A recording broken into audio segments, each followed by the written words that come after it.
And hello, Shock fans, your beloved soldier of the inverted cross, back with another Rips Robot Mode reviews. And today's subject, Transformers Prime Skyquake.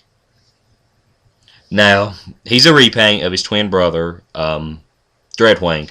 I forgot, I know I said before I should have my repaints on hand, but I'm stupid and I forgot. But luckily, there was a sale, and I actually ended up getting 2 Dreadwings. So I didn't have to dig through my display, so I had an extra one. Here's the Dreadwing mold, here's Skyquake mold. The key difference, I will tell you, is the weird plastic stuff, rubbery stuff that his head is made out of. That makes it a nightmare to move, like you feel like you're going to break it in half. The reason I bought 2 of them. But other than that, about what I was saying about the head here, on Skyquake, it is much easier. Don't make me a freaking liar, Skyquake. Let's try it again. There we go. It's much easier to move, and it doesn't scare me half as much. I think this thing was supposed to have been released, like in the last wave of the first seasons, or first 2 seasons figures, but then they ended up not releasing it till later, and Toys R Us was like picking them up near the end. I ended up getting mine on Amazon, and I think you can still get them on Amazon for around $38 or $40, and that's a decent deal for a figure. It's hard to find, and it's a good figure. It came with this sword. I've got the gun somewhere, but they suck because it's the springy LED light up things. This dude's a badass, and the fact that he was like so brutally loyal to Megatron was awesome, because I like loyal Decepticons. Traitors are, yeah, but I like brutally loyal. Blind loyalty and stupidity. That's the way to go. For scale-wise, or size, he's a Voyager. This is Deluxe, the Seeker mode. Yeah, he towers over him. He barely comes to his tits. I mean, he's a big boy. Articulation in the way of that, the arms out of the way. The head, like I said, the head can do anything you want. Pretty much, it can go about that far up. I mean, it can do what you need.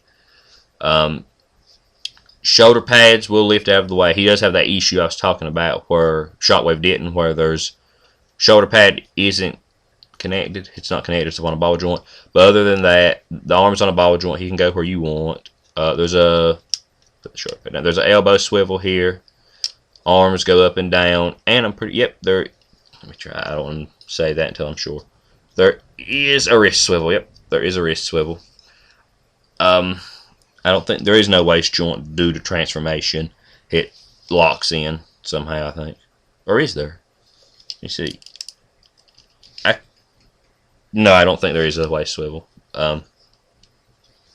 Legs on ball joints. They can go in, out, pretty much wherever you want. There is a thigh swivel, no knee swivel.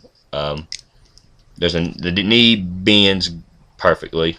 The only thing I would say about this figure, knock against it, is these pieces here, I use them to stand him on, but they actually extend out for transformation, and they seem to get stress marks pretty easy. So, I mean, eventually they'll break, but I leave mine in robot mode a lot, so these would just hinder transformation. I don't think it would look too horrible without them. If I had to tell you the 2 to go between, Dreadwing, Dreadwing's down there. I'll get it. Yeah, I guess I will. Dreadwing was on the show a lot longer. Skyquake was on 1 episode and died. Dreadwing was on the show a lot more than him, and Dreadwing was definitely one of my favorite characters because 1, he was awesome, and 2, one of my favorite voice actors, Tony Todd, did the voice. He also voiced the Fallen, one of my favorite Transformers characters.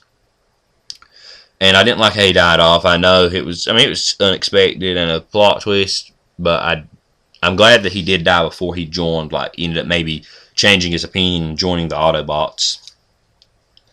But yeah, I would say go for Skyquake simply because it's the rarer version of the mold.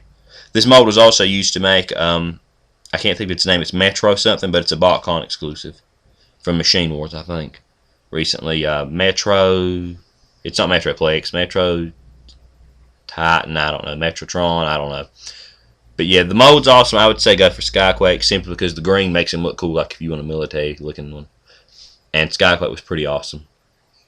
But you need, I mean, really, they were twin brothers. It's not just like a generic repaint. They were actually characters with a backstory. So yeah, I would say go with both. And also, silly me, I don't know if this is the foot can pivot. Yeah. So yeah, that's all about this figure I've got to say. He's great, and I would say go for it. This is your beloved soldier of the inverted cross, Rip, the full-blown freak show, signing off. Farewell.